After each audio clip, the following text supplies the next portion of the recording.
What's up guys, welcome back to another brand new video of my channel. So in today's video I'm going to be reviewing this book. This name is The Devotion of the Suspect X. So this book is written by the author Higashino Keigo, who is the same author who wrote the book The Miracle at the Namiya General Store. And in my channel I've already done a video about that already, so if you guys want to check out the book, be sure to click on my channel, scroll down to the video in the past, and maybe you can see that video. So we are introduced to with some characters. So first of all is Ishigami, which he is a math teacher and he teach in a high school near the place where he lives at.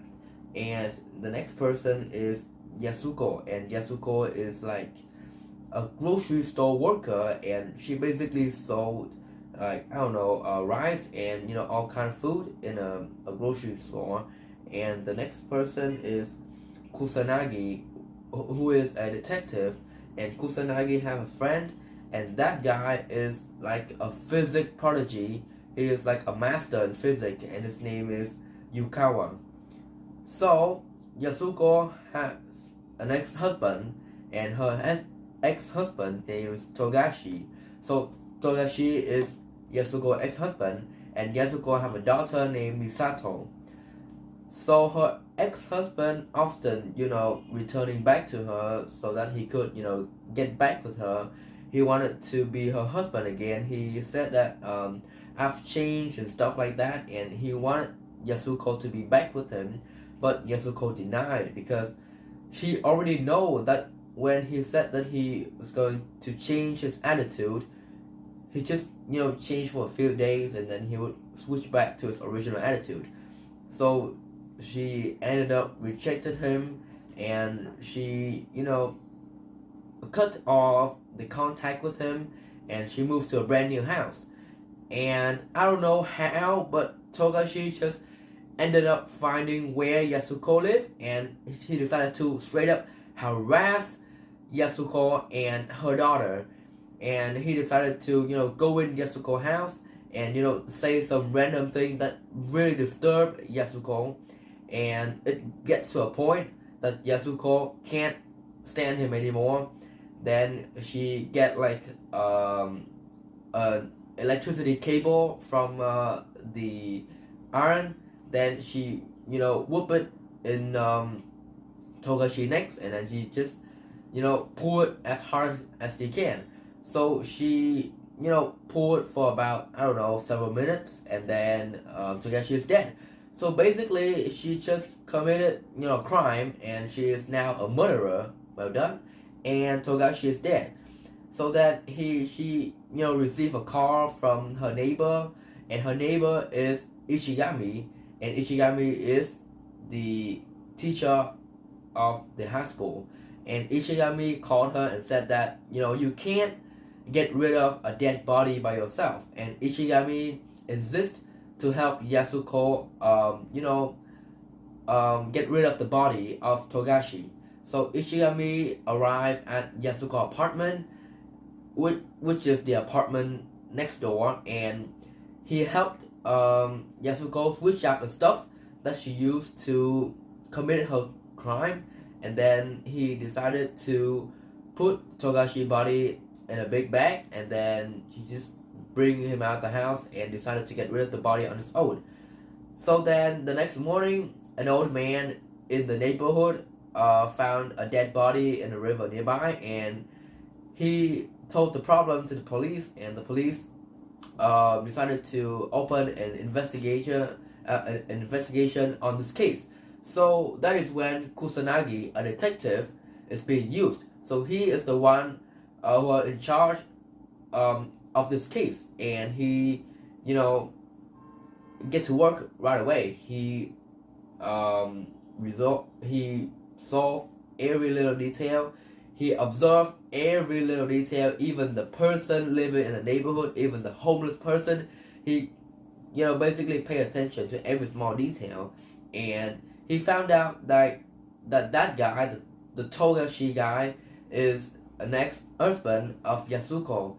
So the detective decided to ask Yasuko some question about, what did you do on the day of the murder, and where did you go or what did you do, and then the detective asked a bunch of questions to Yasuko and the daughter, and then he gets a bit suspicious about the mother and the daughter because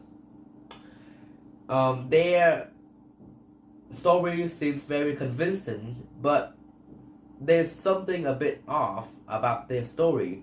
So Kunasagi decided to get help from his friend is Yukawa, and Yukawa is, like I've mentioned before, a prodigy in physics. And Yukawa happened to know Ishigami because they studied in the same school back in the day. And Yukawa, as soon as he heard this case, he already knew who is the suspect. And Yukawa decided to explain the whole case to Kusanagi that Ishigami is the killer, is the murderer. And Ishigami, he ended up killing another person to, patch up the Yasuko murder case. So there are two people that are killed in this case, not just one. And the dead body, the corpse that the old man found in the river is actually another person. It is not Togashi, and Togashi corpse has been thrown in the river, a month ago by Ishigami. So Ishigami has done a very excellent job of, building the case and guiding the police, to some false information so that they could not know that Yasuko is the main murderer, and they will switch their attention to Ishigami. And at the end of the book, Ishigami has been captured by the police, and he is, awaits his his trial a few weeks later on. And Yasuko cannot stand this. She can't let Ishigami go to jail because Ishigami helped her a lot. He basically, sacrificed his own life to save her life. So Yasuko decided to turn herself in to the police and admitted that she is the main killer, and they both go to jail together. So yeah, it is kind of like a shocking ending because I didn't expect Ishigami to kill another person to patch up Yasuko's mistake. So yeah, it is pretty unexpected. So yeah, I rate this book like a 10 out of 10 because it is very good, and it is like a battle of two brains, a battle between a physics prodigy and a math prodigy. So it is very intense and very good. So I strongly recommend this book for you guys to read because it is a very good book by Higashino Keigo. So it is the end of this video. So if you guys love my video, please leave a like and subscribe to help me, come up with more ideas for future videos. So goodbye.